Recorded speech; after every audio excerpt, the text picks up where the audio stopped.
Okay, we're back. The coach had a talking to us, told us that our execution was acceptable, but not what he had expected. So we're going to see if we can pick up the pace in the second half of the game here. But we want to get an NBA update, so I'm going to go right to our NBA guru, Bob Murphy, and he's going to tell us what went on at the NBA this week. Anything surprising other than the stinking Golden State Warriors winning every game they ever played? They just keep winning. Every game they play is a new record. Their win, that is, and they're 22-0. 22-0 to start a season. What a way to start the season. They were hoping to. They were talking that they would like them to have like a 70-win season. But you know what? They may surpass that. They may surpass that but they had some close calls. They had a couple of games where they could have lost. They found a way to win. They just find a way, one way or another. That's why they're. Well, good teams feed on that. I mean, they expect to win, and next thing you know, you got somebody running. They played basically almost a quarter, more than a quarter of the season. Well, they're and they're undefeated. Great shooting team between Curry. I'm just the most amazing shooter. I mean, he's shooting it. He reminds me of the only guy I remember that can shoot like that was Pete Maravich. Pistol Pete. Yes. I mean, he shoots, and he's a much better defender than Pistol Pete Maravich was. Just one of a great season, and they're a great defensive team. They're well balanced, and that's why they can shut you down as well as score. So I mean, think of this. The Spurs are in second place in the West in the NBA Western Conference. They're 17-4. They're 4 games out. 17-4, and 4 games out, and that might be the oldest. They got to be the oldest team in the NBA. They got to be. Well, you know what? Greg Popovich keeps retreading, Parker and Ginobili and Duncan, and he watches their minutes. He polices their minutes. You have all these guys, like Kawhi Leonard, who's playing fantastic. He's a talent. That guy at the three position. That guy's really good. And they got great backups. Of course, LaMarcus Aldridge, the power forward. They're really playing well, and yet they're still as good as they are. They're 4 games behind the Warriors in the Western standings, and then you got the Thunder at 12. Pretty much after those 2 teams, it drops off as far as getting a little bit more media. The Thunder are 12-8. They weren't in it last year because Durant was out, so they're in the 3rd spot. Grizzlies are 12-9. All the rest of these teams 12-9. The Grizzlies, the Mavs 12-9. The Clippers 11-9. Anybody on a roll? Anybody falling off the face of the earth? I think Milwaukee's kind of running that's tough the Eastern times. Conference. Yeah. Milwaukee's definitely. We'll get to the Eastern Conference. The team that's the surprise number 1 in the Eastern Conference is the Heat, the Miami Heat, 12-6. That's pretty good. The Cavs have had some injuries with Kyrie Irving out, and J.R. Smith is back but not playing that great. And then you got Shumpert out. I'll tell you, I'll be honest with you. I think the Heat might have the best team in the East. I really think so. Their center. They got Bosch at forward. They got Whiteside, a young player, second year player, 3rd year player. I think he's manning the middle, and you cannot score on this guy. You cannot. He leads the NBA in block shots. Apparently, he's a defensive whiz, like nobody's seen. So he's so quick on his feet and getting off and blocking shots. And you got Bosch in there, and you got Wade, and they got a good bench. Justin Winslow, the rookie coming in, playing really well. A lot of talent. So that's a very tough team. And the Cavs are right behind them at 13-7.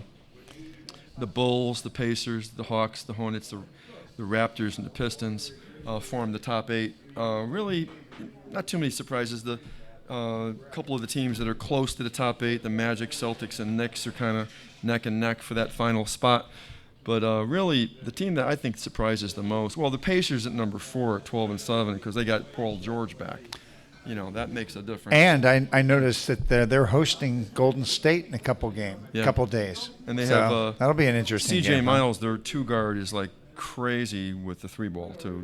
Just unbelievable the way he's one of the leaders in the. Might be a good game to stay up and watch, although it's not on the West Coast. But I mean, it's in Indiana. One thing I wanted to mention is maybe to the crowd here a little bit for trivia. Something came up. George Mikan. We're doing a trivia here for you George Mikan fans. You guys heard of Everybody remember George? Okay, I got a trivia question. Here's a for you. trivia question. I think you're probably going to get it. Yesterday, George Mikan, Hall of Fame center, had his rookie card. Sold for, get this, $403,664. Okay, and okay, here's the question. It's a two-part question. What team did he play for when the rookie card was made, and what year was it?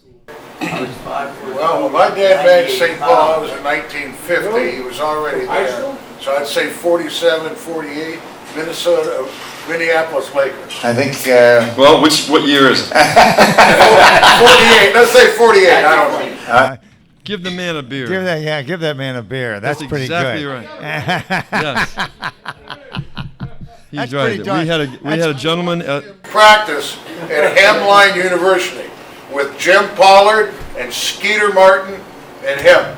And the guy out played left field for my dad at that point, used to work out with him. His name was Bill Sharman, that played Bill for Sharman the played Boston. for yeah. Good one. Very good. I didn't think anybody would get that. Remember the Minneapolis Lakers? That's pretty impressive. Yeah. So pretty much that's it for the NBA right now. We're still early in the season. Trying to get But through how some exciting injuries. is you got an undefeated team there. That doesn't generate interest in people wanting to see a team that's Absolutely. over more than a quarter way through the year hasn't lost And yet. I'll tell you a player that is really mad about that. You can tell by the way he's talking to his team is LeBron James. He wants to be in the limelight. He wants to be the number one. He's not even number one in the East right now. No, well, with his team. They're going to be good. They're going to be there. But I'll tell you what, they're not the story right now. If you're 22-0, that's the story. I mean, I'll tell you, Steph Curry is so fun to watch. I mean, not only he can shoot, he can defend. The passes he makes are out of this world. It's like unbelievable. The behind his head, behind his back. I can't even explain it. The way he plays, He's phenomenal. He's a really nice kid I've not seen too. a player like him in a long time. And you can really root for a guy like that because he's a nice kid. Absolutely. So that's pretty much it for the NBA right now. Of course, we got college basketball going on right now too. Yeah. And As here's it another- starts to kick off, go ahead. I'm sorry. I just wanted to say real quick. I have another trivia question, if I could throw it out. Go ahead. We have the college basketball is going on right now. We have I have the list of the top 10 teams in front of me. 2 of those top 10 teams are also 2 of the semifinalists in the football playoff. Can you tell me which 2? I could take a guess. I could take a good guess. Without I would bet. Without looking at my paper. I'm not allowed right? to. I haven't looked at your paper. But you tell them Michigan State's got to have one of the top basketball teams in the country. It's got to. The other ones I don't know about. Alabama can't. Might be a surprise. Maybe you're right. Might be a surprise. Okay, so you got Michigan State, Alabama, you got Oklahoma, You got Clemson. and you got Clemson. Is Clemson not good at basketball? Maybe they are. I would get Michigan State, and I would bet Oklahoma. That's my guess. Probably Oklahoma's wrong. Well, you would be right. Hey, give me that beer. Take that beer from beer. that Give me guy that right beer, there. Boomer. Oh, he's already drank out of it. That's too bad. He's already drank out of it. You I don't don't want mind, it. That's no, he can have it. That's okay. But I'll tell you what. I'm going to do a little bit of trivia myself here, Okay. and want to throw out. This is just on first names and shared first names, and the gentleman that won the 1985 British Open and the 1988 Masters shares the same first name with a gentleman that won 3 Cy Young Awards in baseball in the 1960s and an American League MVP award. Bubba? No. But you're on the right track. It shows you're thinking. But Think about. I think that the thing that would tip you off is 3 Cy Young awards in the National League in the '60s. Sandy would be correct. Sandy Koufax, who's the golfer. Do you know the golfer? Sandy Lyle. And who's the American League MVP? Sandy. American League? Yeah. You're close. You know what? Sandy Alomar. Sandy Alomar. Sandy Alomar. Staying with the first name things, and we're how about the winner of the 1991 Masters? Shares the same first name with the gentleman that won the 1984 British Open, and the gentleman who wrote has the longest running novel. He's a novelist that has the longest running movie contract going with his novels. They share. First of all, you have to know who that is. No. Who is that? First name. The gentleman won the Masters in '91. The gentleman won the British Open in 1984. They share the same first name with the novelist who's had more novels put into movies for the longest amount of time. We got it. Anybody got it? No looking at your cell phones. No looking at cell phones. Put those cell phones away. Oh, they don't know how to do that. I'll tell you what. Here's my hint. The gentleman that won the British Open in 1984 has a hyphenated last name.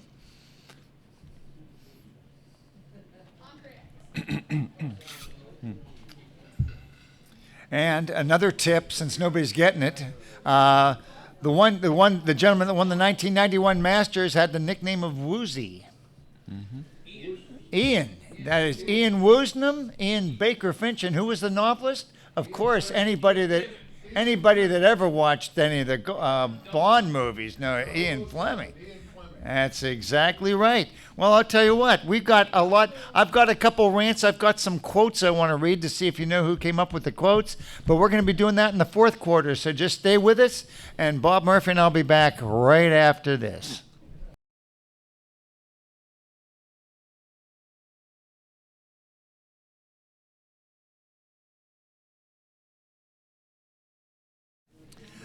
Okay, we are back with the fourth quarter. We're going to be doing the 2-minute offense here in a little bit, but first, got some quotes. I'm gonna give you a couple quotes that I think are some of my favorites, and I want to see if you know who came up with these. Maybe these are old hat to you, but I think these are great. One of my favorite quotes, a gentleman who said, "College basketball is the only game where the home team decides to have a holiday tournament, invites 3 teams it knows it can beat, and calls it a classic," which I really like. And if anybody remembers, this is a guy who was a coach of a national championship.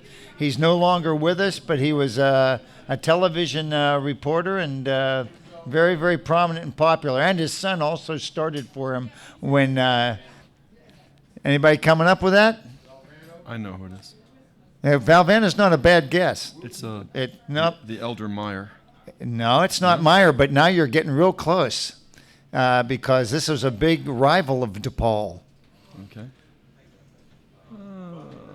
No, you're close again. Let's see if I can give you a good hint on this one. But he was the one that I think actually came up with the term aircraft carrier and talking about. Wouldn't be Digger Phelps. The guy that plays center. No, this is this guy's. I'll tell you what. We'll let that one sit. Let's see if anybody come up with that. I like this.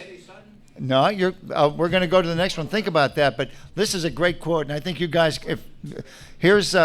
This is a baseball manager coming, and he goes out to talk to Jerry Royce, his pitcher, and he says, "I'm taking you out now. You got fathers of young children playing in the infield," which I really like. That's a way of saying your pitches. You're not fooling anybody out there. No, that's pretty close. But this is a guy. I'll give you a couple seconds, but I'm sure the nickname will throw it off. But this was a guy who was known as the Lip. Leo DeRocher. Absolutely. Last quote is from a big hard-throwing pitcher in the 50s. Manager came out and said, "You got to bear down and throw hard." And he said, "I'm throwing as hard as I ever did, Skip. It's just not getting there as fast," which I really like. And this was from a big pitcher. I think he was with both the Giants and the Dodgers, if I'm not mistaken. I might be wrong about that, but Don Newcomb is exactly right. Give that man a sip of his own drink. Oh, I couldn't remember. Okay, that's what I mean. Okay, but I wanted to throw that out at you. And Leo Trosher also said, "Nice guys finish last." that's right. And that I must be a heck of a nice guy. But and last trivia question, and I'm going to hand it over to Bob. But I've got a trivia question. Don't know if any of you are golf fans, but this was one I think you're going to like. These 5 guys were born within 12 months of each other, and they all came over and have won a major golf championship on United States soil. So they're all Europeans. They're all Europeans, and they have won. They have won a major golf championship, and they were all born within 12 months of each other, which I think is really amazing. So, that if you can tell me the other 4 that are. No, you're about 20 years ahead. I don't think you ever won a All right, well, let's see, who else? Player, what do you want to do? Woozin? You got one of them. Here at Mark. Ian Woosnam is one. If anybody wants to know, Ian Woosnam is 58. So the other 4 guys are between 58 and 59. Bernard Langer. Very good. I thought that would be one that would be tough to come up with. You got Woosnam and Bernard Langer. You could tell one of them hasn't really served. That's exactly right. Very good. Here's one tip from my associate, and I think it's a good one. Now the one has the name Sir in front of his name. Feldo. Nick Faldo. So you got Faldo, Woosnam, and Langer. There's still 2 other guys. Seve Ballesteros. Very good. And we got one left. And my hint is we've already talked about him earlier today. Ian Baker-Fred. No. Sandy Lyle. Sandy Lyle. So you're 5 that were born within 12 months of each other. Woosnam, Ballesteros, Langer, Faldo, and Lyle. That's right. So they throw those off at. Not a bad one, not bad. And did you say you had another one on the docket, Bob? I couldn't remember. No, I just wanted to talk a little bit about the hot stove league going on. All right, that's exactly right. Hey, it's trade. The general managers are getting together and talking trades. So what do you got for us? Well, we've had some action this past week in the hot stove league. Let's hear about it. 2 big pitchers, Zach Greinke. Left the Dodgers to go to the Arizona Diamondbacks. Why would you do that? Okay. No. Anyway. I think it has something to do with money, I have a feeling. I guess he did it for 6 years and $206 million. 6 years, $200 million. Does anybody think that's a little high to pay a guy who pitches every 5th day? But you know what they say? There are a lot of people. I'll get to the other one here in a second. Yeah. A guy that gets paid money like that, and we got some more here. Yeah. We're saying, they're trying to explain how can they afford to pay this guy. I don't know. You know what they do? What? They looked into it. They said that the beer sales alone cover this guy's salary. All right. Well, so there's plenty enough money for hot dogs to go to the other guys. Hot dogs isn't getting it done, but the beer sales are going to get this guy paid. That's what I like to hear. The other big move for starting pitcher that happened this week was David Price going to the Red Sox. Wow, that's I hope he's keeping that curveball low. He wanted to stay in Toronto, by the way. He got 7 years, $217 million. 7 years. 7 years for David Price? 7 years. That's a long time, man. 7 years. I didn't. No, they obviously didn't come up with $217 million over 7 years. And then holy mackerel! Are you kidding me? The time he goes on the mound, he makes close to $1 million per pitch, per out. And now you got the 2 top relievers just went yesterday. Okay. Darren O'Day returned to the Orioles. Okay. To Baltimore, 4 years, $31 million. There's a reliever getting $8 million. Many teams wanted him, and then Ryan Madsen. He left Kansas City. He did great in the World Series. Oh, I thought he was very impressive in the World Series. 3 years. He went to Oakland, played with Billy Beane. Okay. 3 years, $22 million. Okay. Almost $8 million again for a relief pitcher. Just don't see it. That's So me. that's where we are so far in the Hot Stove League. We've got one signing that, as a Mets fan, caught my attention a little bit, and that was Chase Utley signed a 1-year deal to come back and be a utility guy For the Dodgers. For the Dodgers. So I'm looking to get my tickets for Citi Field for when Chase Utley goes there. I will and see when he plays. comes up to bat. For those of you who don't know, he broke the shortstop's leg of the Mets during the playoffs. Yeah, and So I think the Citi Field fans will be looking for that, for him to come up at bat, don't you? and one of the things I also noticed is that the stud reliever for the Reds just actually got traded. That Aroldis Chapman, who throws the ball through, he got traded for 2 prospects to the Dodgers. The Dodgers picked him up. Yeah. So you imagine that. So for 2 prospects, there's a guy that maybe they know something I don't. But holy mackerel, I thought that guy could throw the ball through a building. He looks like he just brings it. So this is the week. We're looking for some more action this week. In the winter meetings. There's got to be some blockbusters. This is just the beginning. Oh yeah. I mean, you got a lot of outfielders out there. You got Jason Haywood and Johannes Cespedes, outfielders. Those are the 2 big outfield prospects. They're huge. That are out there. A bunch more. Zorbris, second baseman from Kansas City. Zobrist, yeah. Is out there. So we'll see. We'll see who gets who. But I would like to know from maybe the crowd, if they have we have a chance to show. Who would they want if they could have a certain player added to their roster? Who would they want for Christmas on their major league team? A good question. So you guys are owners or managers of ball clubs. One player that you really, really want for your squad as a Christmas gift. Think of a ball player, a baseball player. To make your Not team Babe much better. Ruth. You don't want Babe Ruth. It's got to be a current that player. casket would weigh a lot. Alex, A-Rod, yeah, A-Rod. You could build. He's a nice young player. Well, you can build your team around him. That's right. I know what I would like. I mean, it's not going to happen, but I know what I'd like for the Mets. And I'm an unapologetic Mets fan, okay? But I'd like to see him. It's not going to happen, but I'd like to see him sign Cespedes again, and I'd like to see them sign Murphy again.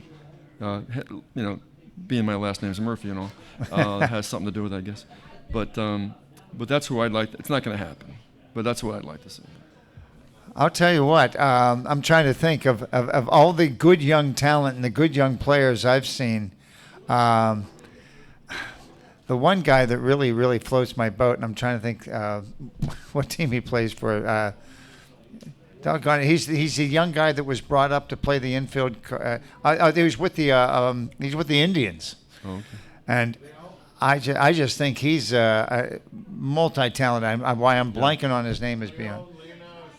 Yeah, thank you very much. It's a Puerto Rican name of some sort. That guy has more God-given ability. He looks so good, although the Indians would be absolutely crazy. I think the Major League Baseball is starting to realize that a lot of these players that they used to be in the minors for like 4 or 5 years, they're starting to say, we'll give them a year or 2 in the minors, and then we're going to bring them up. They're not going to let them linger in the minors that long. You have a lot of examples of it in Major League Baseball this year, of players coming in, pitchers and regular everyday players who are making big contributions because of an injury or something. They brought them up, and all of a sudden now they're talking about them being maybe an all-star next year. Yeah, well. So I think it's really opened the eyes of Major League Baseball to bring these players up quicker, especially the top tier ones. Carlos Gonzalez is a heck of a take that. player. Carlos yeah, Gonzalez. anytime you want to give us. Which one? Marte or no? Great. What's Polanco? No, who's the right fielder for the Pirates? It's not McCutcheon. Not Marte, McCutcheon, or Polanco. McCutcheon's their center fielder. Does he? Okay, I'll take him. But we got him. The Pirates don't need him. I'll take another one if I could get him. But I'll tell you what.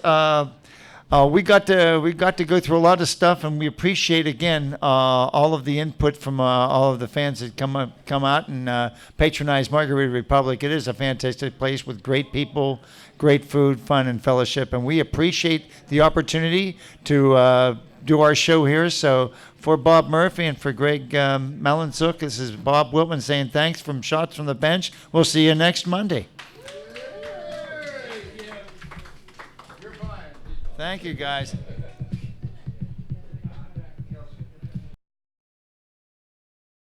Let me throw this out now that we're off the air. You guys, did you see the Hail Mary pass? Oh, yeah. What, with football being so specialized, don't you think it would make sense that you should practice? I even told Bob off mic. I said, if I had a guy who's going to throw Hail Mary, I'd have my 5 fastest guys. I don't care if they weigh 180 pounds. They're only 180 pounds. I put them on the line because I want them to go in and just chase. Well, Bob made that comment before about why didn't the Lions put Calvin Johnson. Calvin Johnson? But I'm saying, And I've seen teams do that, though. don't even line up in front of the line. Tight end, put just one end. It's a completely Here's the different thing, being an defensive ex-coach. situation. Yeah. What? First of all, when you know there's going to be a Hail Mary, you take your defensive ends and put them wide. Yes. Because how do you throw the Hail Mary? You step up 2, and then you go roll right, so that you're outside the pocket, so that you can heave it. And that team brought both of their defensive ends in like this. When the quarterback went out, there was no one there. And you're right, you put Calvin, whatever it is, you put your 6'5" guys out. Put your athletes Yeah, there. and that was a great trivia question they had on television. I can't remember the answer now. Who threw the first quote unquote Hail Mary? Probably, who's the, It was no, Doug Flutie. was it Doug Flutie you're talking Oh, about was it first? in the college? In the I've never college. seen Oh, that. that's easy. It was Joseph. Yeah, who was it? Yeah, It was that Joseph, that's right. It wasn't Doug Flutie. It was something. Wait a minute, is that who said the first Hail Mary or who threw Okay, it? here's the trivia. Who said the first time? Who said the first Hail Mary? That's what I want. I got it on the tip of my tongue. Caught it, Phelan caught it. Yeah, failed. Phelan, yeah, absolutely. But it just seems to me, I was saying, I would think you wouldn't want the quarterback, I would just force the quarterback to run up the middle of the field. Exactly Yeah, right. yeah, you gotta make him do it. And I don't know why they don't do it. Put your special teams guy, flank him way wide, 3 on each side or 2 on each side, they run around the pile and head for the quarterback, make him go forward. And the safety in that game did not even get into the end zone that was 6'3" to knock it down. He was on like a 2-yard line when the pass was caught. Amazing. Now, He just stopped. I'll tell you what, had that happen to me once. there was so much time for that play to develop. They thought they had all the receivers covered. That guy just drifted right into the end You zone. know what? I mean, the guy that stopped in the end zone. Yeah. I had that happen to me in high school, and I got yelled like big time because what happened was I was watching the ball. I was playing the ball. I wasn't playing the guy. I should have been playing the guy. But what I did was, I went running back. It was a long pass. It wasn't a Hail Mary. It was a long pass. And I stopped about the 1-yard line or so, and I felt sure I had an interception. So I went up and I misjudged it. It went over my hand into the kid's hand for a touchdown. I mean, I was you're the not- you're not longest alone. walk You back know, to the home. but you know how many people do? I mean, because you misjudged. You just You gotta play the man. I stopped. I was with him, and I stopped to get the ball. Well, you stop to look at the ball. But I misjudged. That's what I mean. If you look at the ball and you haven't judged it right, you're screwed. So you might as well just keep your eyes on the guy. I never heard the end of that. Yes, sir.